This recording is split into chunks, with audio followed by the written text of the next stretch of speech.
Okay, everyone, we're gonna be reacting to how Pokemon Red and Blue were made. So let's get started with the video.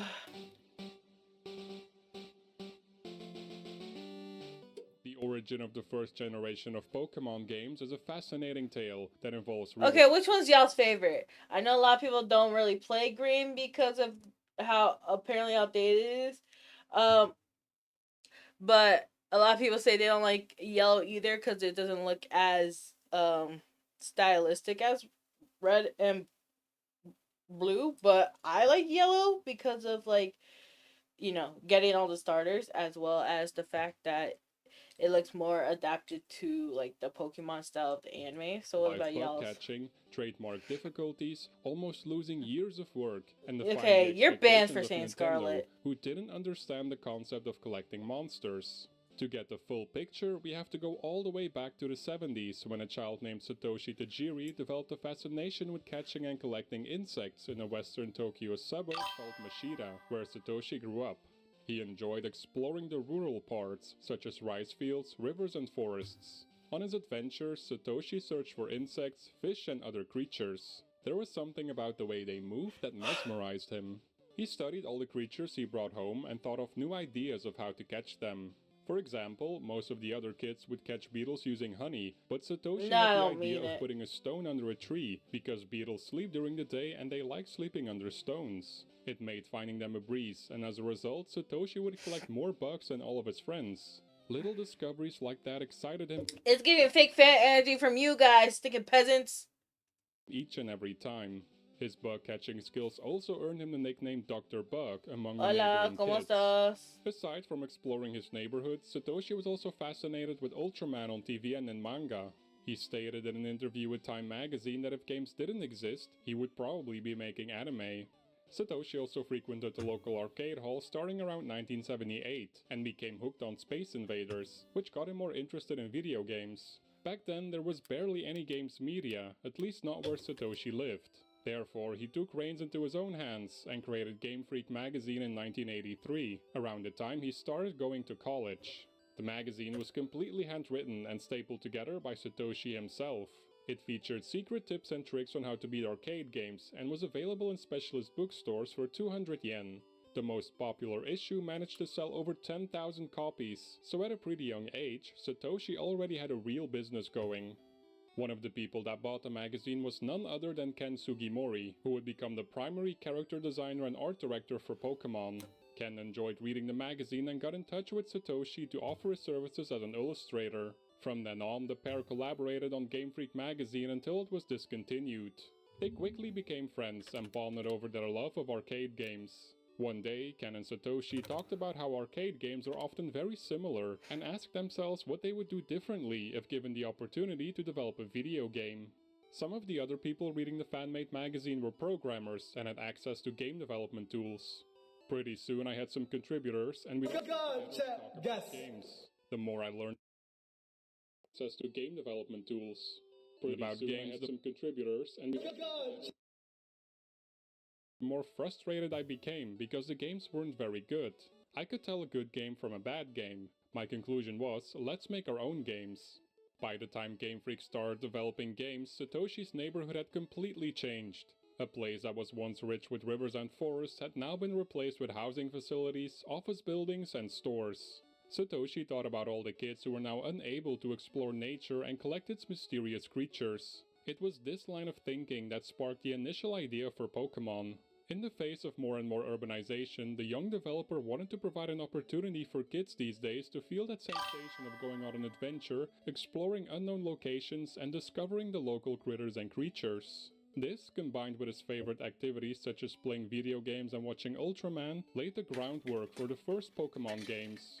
However, his idea didn't completely click until he saw the original Game Boy in 1989. Um, okay, just because you like playing Scarlet, one of the worst Pokemon titles there is, doesn't make me a fake fan because Scarlet can hardly run, and just because you're okay with not even mediocrity, that's less than mediocrity at this point, it's thinking hardly playable. doesn't make me a fake fan because I actually want a good title. If I gotta spend over $60 plus and it's only gonna be playable if I spend either 15 or buy a brand new version of it for the Switch 2 to make it playable. Oh my goodness. Thinking peasant, I don't know who you is. Thinking Scarlet is trash. Thinking honestly, the Switch games. I don't know. The Switch games are kind of not it. Like yo, thinking I don't know what it is, but like they thought it was okay for them to jump in price, go from $40 to $60 with hardly any updates in quality, and it's just like, bro, the games are trash. There hasn't been any extra content. I don't know.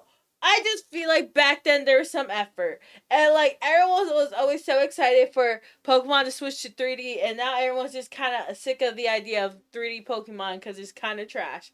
It's just like, dang, people miss the good old days of the 2D Pokemon games because they feel like there's effort to it. Wow, the 3D Pokemon games feel like, wow, oh no, it's because they're rushed, but even when they had a longer time to make the games, they're still trash.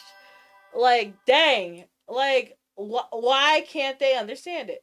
I did play Pokemon Snap, and that one was kind of boring. I'm not gonna lie. I played it, and it was boring. I'm like, dang. I read it. I really spent money on this game. I did not like it. I don't like the Pokemon games recently. They're just not. They're just very. I just don't like. I don't like them at all. Oh my goodness. 9. The link cable capabilities of Nintendo's first handheld console seemed like a perfect fit for Pokémon. Satoshi visualized actual living organisms moving back and forth across the cable. Furthermore, once Satoshi saw the success of the Final Fantasy Legend, the very first RPG for the Game Boy, he was convinced that his idea for a monster collecting RPG was not only possible on the Game Boy, but that it was the only system that could bring his dream game to life. Soon after, Satoshi and Ken officially founded Game Freak as a video game studio, and development on Pokémon began in 1990. The team kicked things off by creating a concept pitch document that contained a lot of early design sketches, as well as how the game would work. No, we're not gonna force them. We're gonna encourage them because people do encourage them to make stinking the same repetitive garbage over and over again. Like, did you not see how profitable the Switch 2 has been? Like, it's it's like we're gonna be like, oh yes, these. No, no. I will ban you if you think and say something like that. Honestly, because I don't even know what is wrong with that. It's like, this is my channel. I can do whatever, peasant. Anywho, the new Pokemon games are basically the same game year in year. Nothing new. Only new map layout. The thing is, like with Pokemon, like you could say that, but like there was different stories. Even though it had like the same. Um. Okay, Brian. Okay. Honestly, you need to stop because I will. Was thinking this is my platform. You're not gonna stick and tell me what to do. Anywho, the thing with Pokemon, right? So let's go back to the first generation. The first generation didn't have much. It was just about um what was it? It was literally about what was it?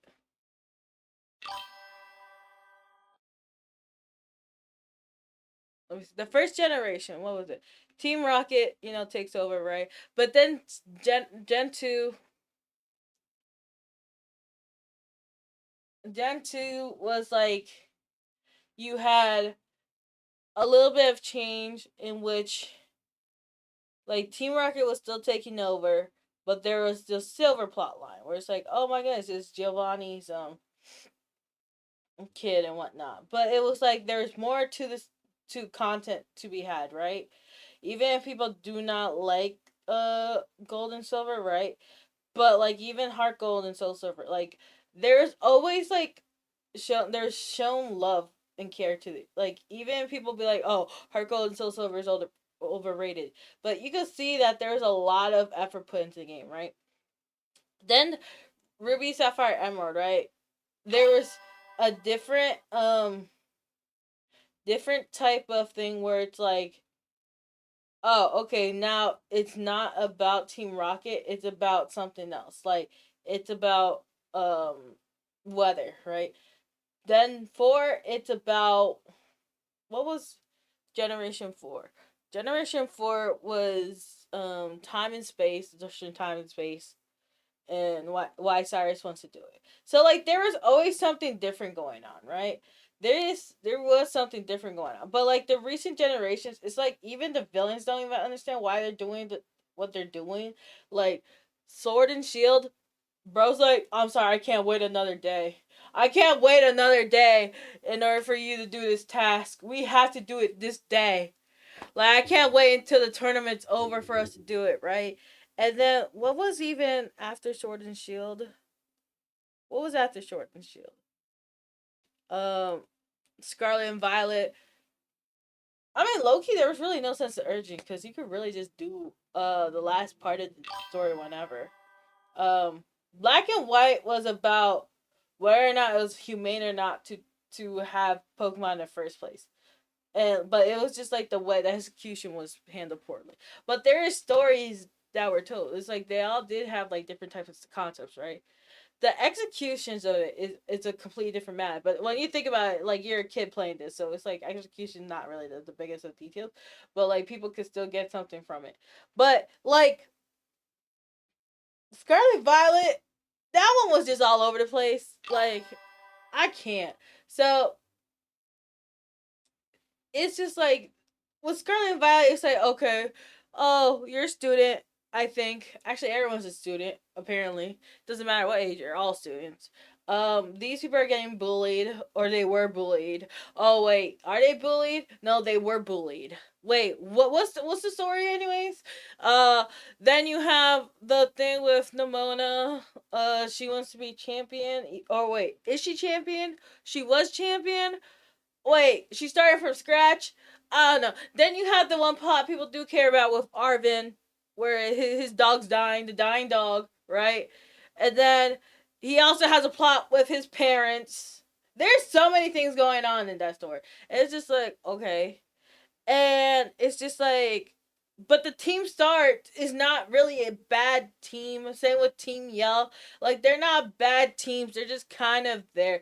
Team Skull, you could say, is an in between team because they're following Guzman, and Guzman is following Lumine, and Lumine's bad, but Guzman's just doing whatever he's doing. So I don't know. It's iffy, but it's just like with like Star and Yell, they're not bad teams. So it's like, why are they there? It's just like they didn't really understand the whole point of the whole evil villain thing.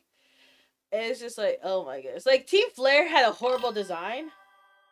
Uh, and it's just like Pokemon Coliseum is a spinoff. We're not even talking about spinoffs, but the concept of Coliseum is dope, honestly. Shadow Pokemon. Yellow Darkness Coliseum, the concept. Execution, though, is a completely different thing. Because the concept of having evil Pokemon, dark evil Pokemon that you have to purify, is a cool concept.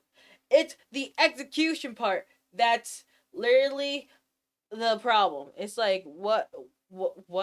It's like, where are we going with this? Like, what's going on?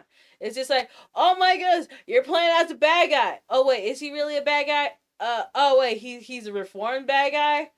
Oh, but he's still stealing Pokemon. Oh, it's okay though, because we need to steal these Pokemon because why? But we're older too, so like Rangers is again a spinoff, and also is you don't technically keep the Pokemon, so Interestingly, it depicted quite a different version of the world of Pokemon, and this makes sense given that Satoshi and the other creators originally set out to make a more traditional RPG-like game. For starters, the project's original name was Capsule Monsters, inspired by both the popular Japanese capsule toys called Gashapon dispensed from vending machines and Ultraman's Capsule Kaiju. It's this latter inspiration, however, that got the team into trouble trying to trademark the name, and they eventually had to change it to Pocket Monsters, or Pokemon for that's short. crazy because isn't Pokemon known, Nintendo known for just trademarking everything, copyright everything?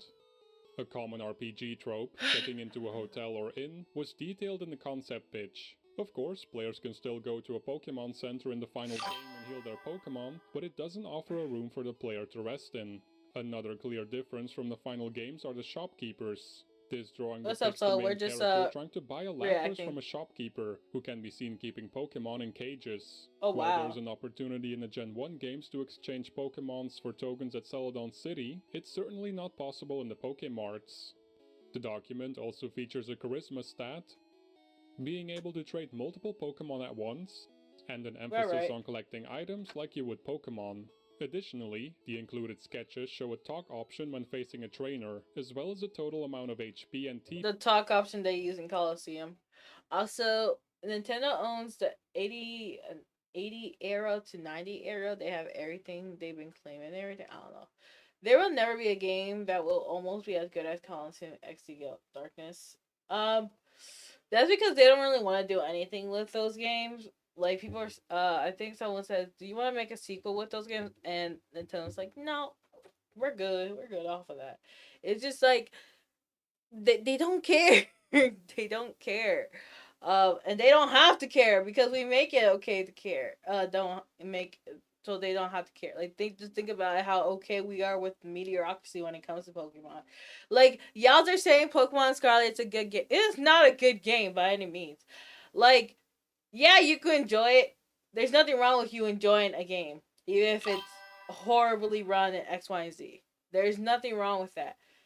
But you cannot be like you cannot say it is a perfect game, it is a good game and all that stuff. Like you have to acknowledge that the game has flaws. Like for me, Sonic Adventure 2 have flaws. I like the game. The game has flaws. Um like half the levels are fun, half the levels are not fun, right? But I will still like the game, right? And it's just like people do not recognize that with Scarlet Violet. They're like, the game is still good. I don't care what anyone says. The game is still good. No, the game is horrendous. Like y'all cannot be like this is okay to accept. It's not okay to accept. I mean, if you really want to spend your $60 on that game, go ahead. But to be like it's okay game, it's not an okay game. Each Pokemon has during battles. TP was probably a precursor for PP and most likely stood for technical points. The drawings also depict the ability to sell your Pokemon for gold, the currency that was used before it was switched to yen. Not only that, it's likely that an early idea was to assign a gold value to each Pokemon, as well as an intelligence stat, as evident in this sketch. Surprisingly, the concept pitch also includes a female version of the protagonist, something that was introduced for the first time in Pokemon Crystal. Speaking of the protagonist, an early idea was to let the player character participate in battles. The original player That would have Sprout been can be seen holding a crazy. whip and has a tougher looking physique. That would have At been one time, the insane. protagonist would fight as well, but then we asked ourselves, if you can fight on your own, what's the point of having Pokemon? The fact that features such as buying Pokemon from shopkeepers and the player participating in battles were cut from the final game is also a result of the team deciding to treat Pokemon more like friends instead of pets. It was also around this time that Game Freak started to lean more towards the Pokemon These collection. old designs, like there's something about it that like these old designs just work for very well. Like that, even nowadays people want to copy and replicate this old style compared to new uh eh, styles they have nowadays. Like there's something very unique about the way that these were drawn. I think it has to do with the hand drawn style of it compared to how things look nowadays because these hand drawn styles just like amazing. Aspect and less towards creating a more traditional RPG. When we were writing the text for the Pokédex, we started talking about how fun it was to collect Pokémon. We felt a story about a boy traveling to fill up his Pokédex was more appropriate for modern times than a tale of a hero battling an evil villain. An early sketch of the Kanto map can also be found inside the document and reveals early landmarks based on the real-life Kanto region in Japan. These landmarks were later reworked into locations such as a Pokemon Tower and Saffron City. Fun fact, Pallet Town is based on Satoshi's hometown Mashita. The Pokeball, referred to as Monster Capsule in the document, also looked quite differently from the final version. Its white and red colors are switched and the button is located on the bottom instead of the side of the ball. Based on this sketch, it's speculated an early idea might have been to shrink down Pokemon to fit inside their Pokeballs, instead of being absorbed by a beam of light. Ken Sugimori, who led the design team, and Atsuko Nishida started drawing loads of different Pokemon designs. Atsuko is actually the one who came up with the design for Pikachu, the 3 starter Pokemon, and many Wow. others. Ken The always cute ones. finalized each design and drew every Pokemon in multiple angles to make it easier for his colleagues to get a good understanding of all the pocket monsters and render them the correct way. Both artists kept sketching more and more Pokemon, a lot more than the 151 that ended up in the games. The concept Mm. document confirms that over 200 different Pokemon were considered and were in various stages of. Yeah, like some of these don't even look familiar to me. I was seeing a few. I was just like, what are some of these? I think a lot of them. I was trying to watch a video the other day. Right, they're like a lot of these Pokemon are being reused nowadays. Like instead, they're just going back to all the ones that were just scrapped and just using them nowadays because they're just like, like they don't care. They're just like, let's just use them now. What happened? They're like, let's just use them now. Completion. Developers at Game Freak later confirmed in interviews that multiple Pokemon were indeed scrapped, and that the total number was reduced to their favorite 151 designs. This took a lot of effort according to Junichi Masuda, who worked on the original games as a composer, programmer, and designer. To facilitate this and make sure everyone at Game Freak was happy with the designs, the studio organized popularity polls every so often where all the devs were able to provide suggestions and offer feedback. The general look of all Pokemon also went through some changes. At the start of development, most designs had a rather consistent look to them, often resembling dinosaur-like monsters, so Mm. it's no coincidence that the first 3 Pokemon ever designed were Rhydon, Clefairy, and Lapras. Lots of designs were also created with specific Mm. roles in mind, because early on, the devs envisioned Pokemon living alongside humans to help them with specific tasks. Along the way, the developers discovered that battles were rather boring if there's only weak and strong Pokemon. It was clear they needed Yeah, I was just like, dang, Clefairy and Lapras look a little different from what they look like now. to introduce more variety in the designs and find a way to make battles more engaging. Therefore, types were introduced to the game's concept midway through development, and now the artists started to think about designs based on specific types such as water and fire. It simultaneously added some much needed strategy to the combat. Furthermore, it gave the team the idea to begin the player's journey by letting them choose a starter Pokemon that's either water, fire, or grass type. An early drawing also showcases a Pokemon hatching from an egg, something that was later introduced in Pokemon Silver and Gold. When all the 151 Pokemon designs were finished and approved, they started Mm-hmm. brainstorming about all the That's attack true. moves each Pokemon could use. There wasn't an initial plan of which Pokemon would receive which moves. Instead, the team came up with the moves separate from their Pokemon designs and then gradually assigned moves that would fit well with each Pokemon. Just this process.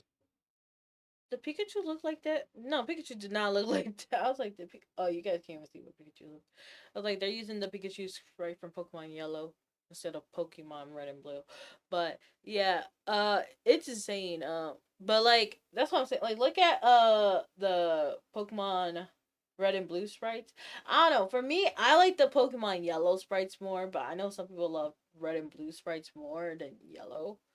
I think I'm on the boat where I like Yellow more, probably because I grew up more with Yellow. Of designing the Pokemon and their moveset alone took about 3 years to complete. Dang. Nowadays, we're used to getting yearly Pokemon games, but Satoshi and his team were coming up with the popular formula of exploring mysterious areas, collecting Pokemon, and fighting your way through all the gyms for the first time ever. Yo, how do you guys feel about the stinking DLC stuff? I hate the DLC stuff.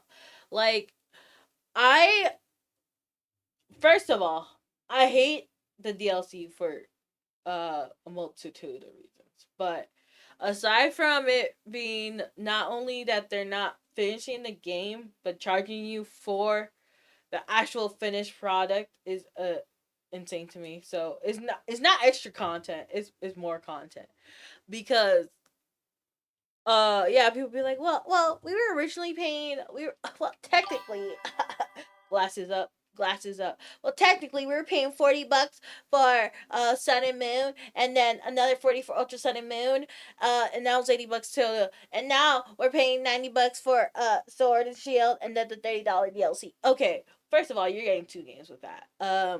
DLC, you can't really get a game copy for that. So there's one debate. Second of all, The DLC is how long? What is this DLC? How long for? Um, Third of all, you don't have to buy the OG game. You could just wait until you get the upgraded version. You can't do this with DLC. You have to buy the DLC, right? So that's one of the reasons I hate the DLC. Another one is because they're already be like when it came to Brilliant Diamond Shiny Pearl, they already fail with launching it day one, where you have to wait for the patches to actually be good enough to play day of. Um, and I hate the DLCs because people be like, "Oh my gosh, the DLC is so good, it's so good, it's so good," and it's just like you're doing the same thing you're doing before, but it's DLC, so that's why you consider it good because you want to get your bang for your money's worth. I don't know. I don't like DLC. I also don't like it when it comes to Pokemon in particular because it really doesn't feel like you're really getting your money's worth. But that's besides the point for me. For example, like what's it called? The Crown Thunder. What that 2 years to make the game, right? And then they still somehow missed the mark with actually upgrading the game. You know what ticked me off the most, right? Because people give Pokemon such a good pass, right? Is seeing how well the game could supposedly run on the Switch 2 compared to the Switch 1, showing how the game was never really made for the Switch 1 to begin with. Where it's like, so you guys ported this to the Switch, or was this always meant for the Switch 2? Like, what was the point? Because this doesn't run on a system it's supposed to run on. But if you buy an updated version of your system, now it could run a little better. What? Excuse me? Additionally, the team back then was much smaller compared to the 150 plus employees working at Game Freak now. And they still can't do a Junichi good remembers job. how only 9 people worked on the original games. We could hardly even be called a company at the time. We were just almost like a college club or something, where people who were interested would just gather and hang out. They'd come to work whenever they want, leave whenever they want. Some people would be sleeping over because they worked so hard into the night. Something the team focused on from the very beginning was interactive communication. Most other developers were using the Game Boy's link cable to compete, but Satoshi saw it as a way to exchange data between players. While he likes competition too, he explained that the concept of one-on-one communication is very Japanese, and he wanted to translate that to a video game. Implementing trading would unfortunately become one of the most challenging aspects throughout development, since it was only possible to transfer tiny amounts of data between two Game Boys. Junichi admits that the technology just wasn't there yet, but Game Freak fought to make it happen anyway. A staple of Pokemon games is that every generation has at least two versions, but this idea actually didn't come from Game Freak themselves. The developers were Honestly, though, this was such a smart move. Before Wi-Fi was a thing, this was such a smart move because, like, for those who didn't have friends, they would have to get both copies to get all the games. And then not even that, it was like if you had siblings or something, you could always have one copy and the other sibling could have another. Because sometimes when you have siblings, sometimes you don't want the same exact thing, but you want a similar thing. So you would get the blue copy and the red copy, right? And it's like, oh my goodness, we're playing the same thing, but we'll have different things. And so like, but such a smart tactical move, man. It's just like back then it made sense why you had the different copies, even though technically you could literally just port it, like make it so that all Pokemon are available both. But like it made sense. It made sense though. thinking of how to make trading more attractive for players, but couldn't immediately come up with the right idea. When Satoshi went to Nintendo to talk about their progress, none other than the creator of Mario, Shigeru Miyamoto, suggested creating two separate cartridges with exclusive Pokemon to catch so people would. Yeah, that's literally just a money grabbing move, man. Like that's literally just a marketing strategy, my dude. Like that's insane because like even if that isn't the case, you wouldn't be able to get the to complete the decks elsewhere unless you did glitching or and they didn't have a way for you to do it with the NPCs in the game, so Be motivated to trade with each other. Rare and legendary Pokémon that are more difficult to catch were also included for the same reason. With an emphasis on interactive communication and shifting from treating Pokemon as friends instead of pets, it's no surprise that Satoshi explained that he's careful about violence in video games, which is why Pokemon faint rather than die. When a Pokemon runs out of HP, Satoshi was very careful in communicating to the player that the Pokemon is still alive through the animation, the text on screen, and sound effects. I think that young people playing games have an abnormal concept about dying. They start to lose and say, I'm dying. It's not right for kids to think about the concept of death that way. They need to treat death with more respect. There was one extremely stressful moment during development that could have destroyed years of work, and perhaps even prevented Pokemon from ever releasing. The original games were developed on Unix computer stations that crashed fairly frequently, but the devs learned how to deal with it without ever losing important data. Except for one time after about 4 years of development when they had to deal with a very bad crash. Nobody at the studio knew what to do, or how to recover the data that had all of the Pokémon, the main character, the map, and pretty much everything else that was created until that point. Junichi recalls thinking that if they can't recover the files, they would be ruined. After contacting the old company he used to work for, asking people online for help, and reading multiple books about the Unix machines, Junichi and the rest of the team eventually figured out how to recover the data. The soundtrack, sound effects, and Pokémon cries were all composed by Junichi. To accomplish this, he used his Commodore Amiga computer at home and converted his creations to the Game Boy with software he had written himself. With only 4 available sound channels to work with, Junichi had to get extra creative to compose a memorable and fitting soundtrack for the first Pokémon games, as well as unique cries for each Pokémon. Near the end of development in 1996, the team started to get really worried about releasing their games on the Game Boy. The console was almost 7 years old at that point, and it was clear that, at least in Japan, the Game Boy was on a steep decline. It was so bad, in fact, that when the team talked to friends in the game industry, their friends would sound surprised and comment that it's probably not going to sell very well. Even Nintendo had its doubts about the project and didn't expect much from it. Earlier on in development, Satoshi was even told that Nintendo didn't really understand the concept of the game and the appeal of collecting monsters. Furthermore, there was a notion in the Japanese game industry that role-playing games created by a Japanese company may not sell well overseas, so Game Freak wasn't even thinking about releasing it outside of Japan at the time. You know how much of a fumble that would have been if they never made Pokemon or released it to the US? That would have been such a big fumble on their side. It's safe to say that both Game Freak and Nintendo weren't expecting all that much from Satoshi's Pocket Monsters. Selling 1 million units, for example, would defy their wildest expectations. After 6 long years, Pokémon Red and Pokémon Green were finally finished and released on February 27, 1996 in Japan. That day, the whole team went to different stores to see how the games were doing, and they could tell it was actually selling fairly well. Of course, without social media or the internet as we know it today, they didn't know if people were actually enjoying it, and what the exact numbers were for copies sold. Pretty soon, however, the developers saw deposits from Nintendo coming in, hinting Red and Green were selling even better than they expected. Not long after, newspaper articles were saying how Pokémon was becoming the new big thing with kids, and its popularity quickly started to accelerate from there. It wasn't until later when you started seeing, okay, there's going to be an animated series. Oh, there's going to be a card game. Now there's a manga weekly publication. When those things expanded into this multimedia thing in Japan, we really started to feel like, oh whoa, this is a big deal now.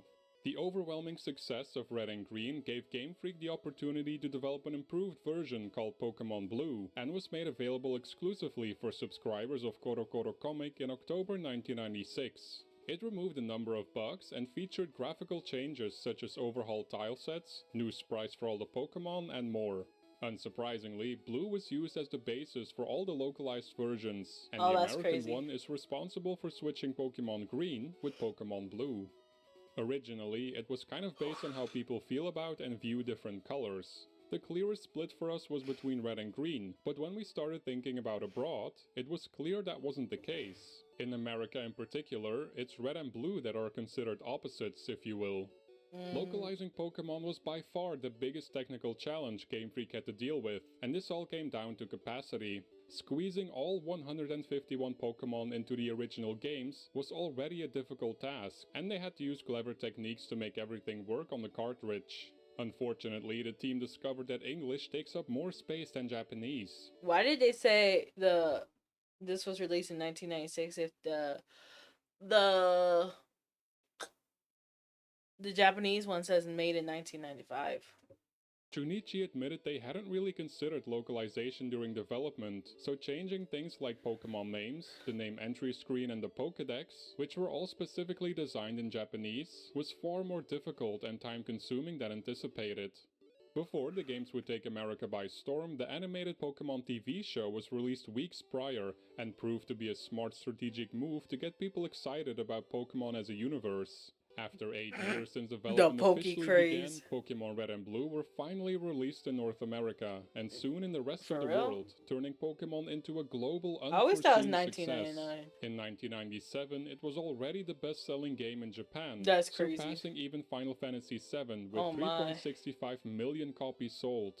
The games duplicated that achievement in the United States in 1999, 1999 see? by selling 1999. Why did they keep saying 19? It was 1999. 6.1 million copies. Estimated total worldwide sales reached over 31 million copies for the first generation of Pokemon games alone.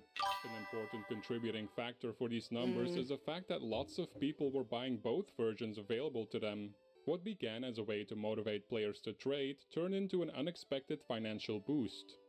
Junichi Masuda recalls the ridiculous amount of product review requests of companies that wanted to make Pokemon merchandise once the games were available overseas. And while the games certainly generate a lot of money, even to this day, it's the merchandise that catapulted Pokemon to the highest grossing media franchise of all time. The global success of the anime also prompted Game Freak to create yet another Mickey version Mouse. of the first generation of Pokemon games called Pokemon Yellow. It was made with the purpose to more closely resemble the TV This show is the one and I featured like. elements like Pikachu as the only starter, your rival receiving Eevee, Team Rocket, and more.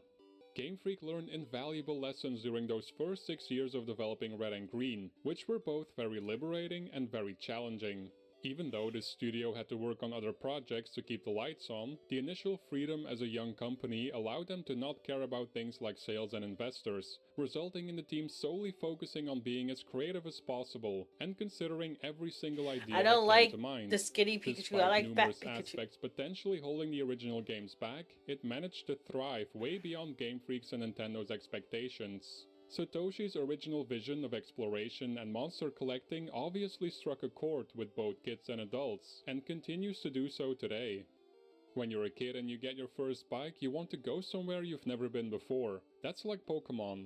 Everybody shares the same experience, but everybody wants to take it someplace else. And you can do that. Receiving a bicycle as a present, catching bugs, and going fishing, I realized that all of these experiences that I felt were just mine were shared by all kids. I guess that's why people all around the world embraced it. Well, chat, that was the video. What you guys think? That was how Pokemon Red and Blue were made. Yeah, like you could tell that there was a lot more love in the older ones compared to the newer ones. That's all I gotta say.